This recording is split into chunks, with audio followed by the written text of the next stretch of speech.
नमस्कार, आप देख रहे हैं चौपाल समाचार। चौपाल समाचार की हर खबर समाज पर करती है। आज मैं इस खबर को आपको दिखाने जा रहा हूं। ये खबर संबंधित है आर्मी रिक्रूटमेंट रैली 2021-22 जो कि मुजफ्फरपुर के साथ साथ सभी जगहों पर लगभग होने वाली है, जो कि बिहार और झारखंड से संबंधित सूचनाएं पहले मैंने आपको दे दी है और अन्य जगहों पर भी रैली होने वाली है। हम दर्शकों को आज ये बताने वाले हैं कि इस रैली में जो अभी जो समय आ रहा है उसमें जब आप ऑनलाइन फॉर्म भरते हैं तो क्या कुछ जानकारी आपको ज़रूरी है, इसके बारे में आज हम आपको बताएंगे। हम आपको ये भी ज़रूर कहना चाहेंगे कि इस वीडियो को पूरा देखें और ध्यान से देखें, क्योंकि बहुत सारे अभ्यर्थी जो ऑनलाइन आवेदन करते समय गलती कर जाते हैं तो फिर उन्हें बहुत समस्या झेलनी पड़ती है। कई सारे अभ्यर्थियों ने तो ये भी कहा है कि एक बार रजिस्ट्रेशन उनका जब गलत हो गया तो दोबारा रजिस्ट्रेशन नहीं हो सका है, तो उनकी रैली भी छूट गई थी, ऐसा देखने को मिला है। क्योंकि समस्या का निदान का रास्ता जो होता है वो बहुत ही कठिन होता है।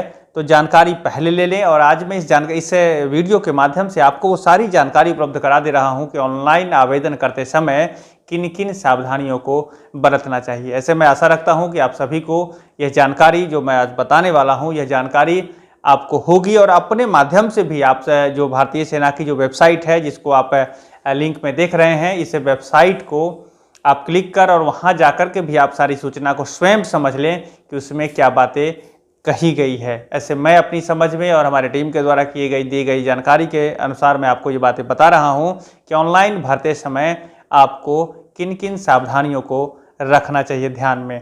तो आज मैं उसी पर मैं चर्चा करता हूं। उसमें सबसे पहले जो अभी आप देख रहे हैं स्क्रीन पर कि जब भी आप आवेदन भरते समय जब आप वेबसाइट पर जाएं, और ख़ासकर ऐसे अभ्यर्थी जो नया रजिस्ट्रेशन कर रहे हैं, जो ऐसे अभ्यर्थी जो अभी पहली बार आकर आवेदन करने वाले हैं, तो उन्हें रजिस्ट्रेशन करना पड़ेगा। और इसमें रजिस्ट्रेशन करते समय आपको जो बेसिक जानकारी है वो ये है कि कैंडिडेट का name, father's name, mother's name और डेट ऑफ बर्थ, इसकी जानकारी और साथ ही साथ मैट्रिक सर्टिफिकेट जो नंबर जो है वो एजुकेशन बोर्ड से जो रिलेटेड है उसको आपको रखना पड़ेगा साथ में।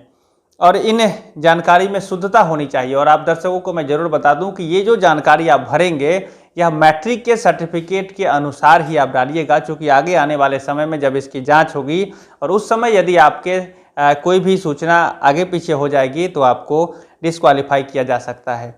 तो इसको लेकर आप अपनी तैयारी रखें। साथ ही साथ एक बात और मैं आपको कहना चाहूँगा, जो कि है वैलिड ईमेल आईडी और मोबाइल नंबर को लेकर।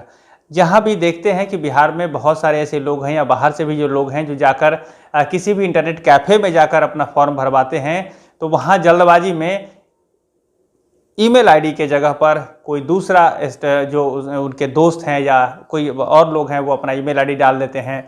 पासवर्ड का भूल जाने के कारण भी दूसरा ईमेल आईडी डाल देते हैं। तो इन सब चीज़ों को ध्यान रखिए कि आप अपनी ईमेल आईडी ही आप उसमें डालें। पहले से पासवर्ड और ईमेल आईडी सब चीज़ को अपने पास ध्यान से रखें, जिससे कि आपको भरते समय दिक्कत ना हो। ऐसे मैं ज़रूर कहना चाहूँगा कि किसी दूसरे के साथ अपना ईमेल आईडी पासवर्ड शेयर भी ना करें, क्योंकि यह आपके लिए समस्या का कारण हो सकता है। इसमें मोबाइल नंबर भी आपका स्वयं का होना चाहिए। अगर आप अपना मोबाइल नंबर नहीं डालते हैं तो सूचनाएं आपको नहीं मिल पाएगी। बाद में जो सूचनाएं आपको मिलती है भारतीय सेना की जो प्रक्रिया है, भर्ती प्रक्रिया, उसमें तो आपको नहीं मिल पाएगी, तो आपको दिक्कत होगी। तो इसको लेकर आपको स्वयं का जो ईमेल आईडी है और स्वयं का जो आपका मोबाइल नंबर है वो ज़रूर रखें, क्योंकि अब लगभग के लोगों के पास ऐसी जानकारी उपलब्ध होती है। अब ये भी मैं आपको बता दूं कि फॉर्म भरते समय आपको यदि जो दिक्कतें हैं, दिक्कत भी अगर आपको होती है कहीं पर, उसकी भी जानकारी मैं आपको उपलब्ध करा दूंगा कि कहां पर आप संपर्क कर सकते हैं। ऐसे आगे की जानकारी में ये है कि जो आपने मोबाइल नंबर भी अपना रख लिया है, तो अब आपको जो detailed about your state, district and tehsil block of domicile, ये आपको जो निवास प्रमाण पत्र है, डोमिसाइल सर्टिफिकेट है, ये भी आपको बनवा कर रख लेना पड़ेगा आवेदन करते समय।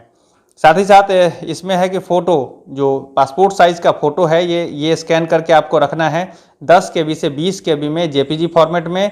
ये फ़ोटो जो है ये आपको अपलोड होगा एप्लीकेशन फॉर्म में। स्कैन फ़ोटो ऑफ सिग्नेचर, ये भी 5 KB से 10 KB, मतलब जो साइज़ होता है। अब अगर आप कंप्यूटर से फैमिलियर हैं तो आप जानते होंगे कि स्कैन करते समय इसको साइज़ उसको देखना है। और इस साइज़ जो है वो 5 KB से 10 KB स्कैन किया जाएगा, जो कि सिग्नेचर से संबंधित है, और 10 KB से 20 KB है, ये आपको जो पासपोर्ट साइज फ़ोटो है उससे संबंधित है। आपको इतना ही फॉर्मेट, ऐसा ही इसी साइज़ में रखना पड़ेगा। JPG फाइल फॉर्मेट इसका रहेगा, तब जाकर फ़ोटो आपका अपलोड होगा।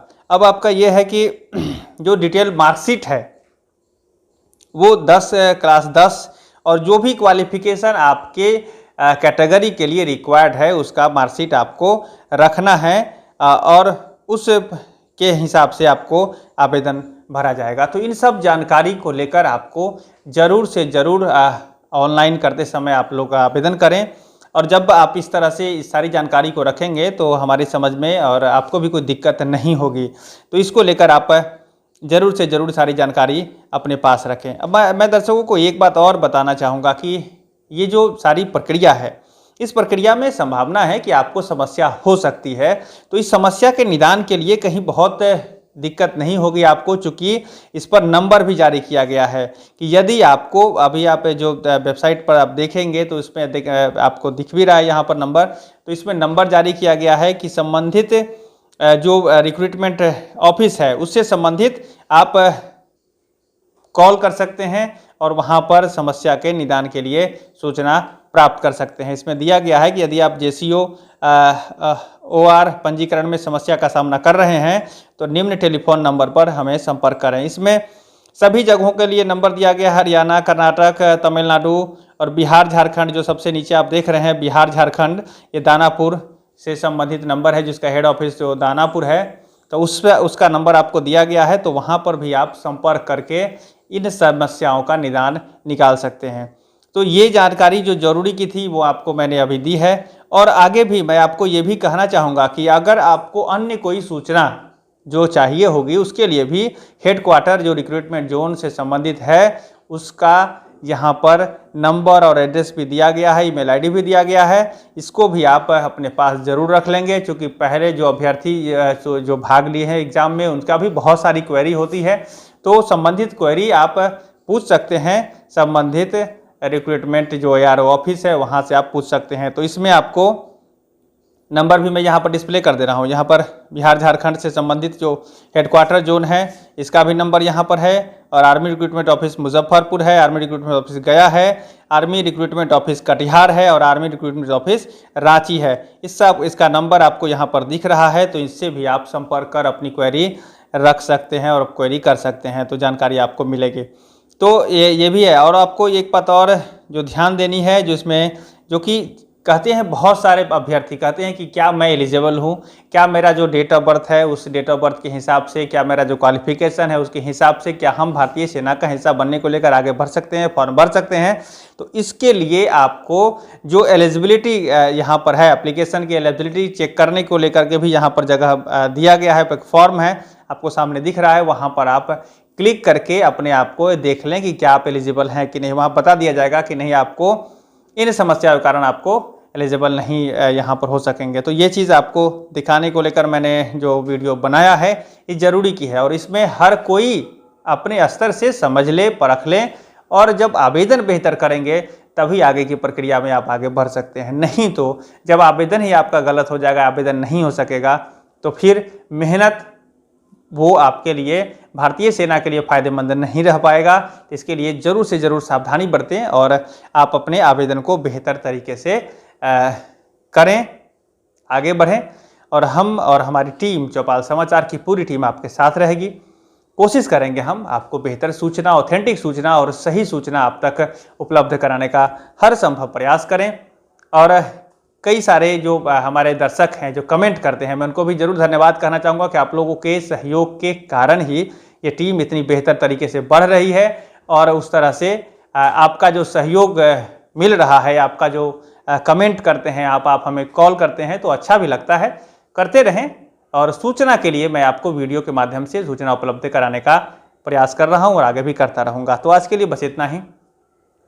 सभी दर्शकों का और साथ ही साथ ऐसे सभी अभ्यर्थियों को हार्दिक अग्रिम शुभकामना है कि आप सभी लोग मिलकर भारतीय सेना का हिस्सा बनने को लेकर तैयारी कर रहे हैं। तो ये सूचना आज चौपाल समाचार की तरफ से आपकी तैयारी के लिए। आगे भी ऐसी खबर को लेकर हम लोग आते रहेंगे, इसी आशा के साथ मैं हूँ अभिषेक आनंद, चौपाल समाचार के लिए एक जो आग्रह होगा कि आप इस वीडियो को ज़रूर से ज़रूर अन्य लोगों तक भी पहुंचा दें जिन्हें इसकी ज़रूरत है।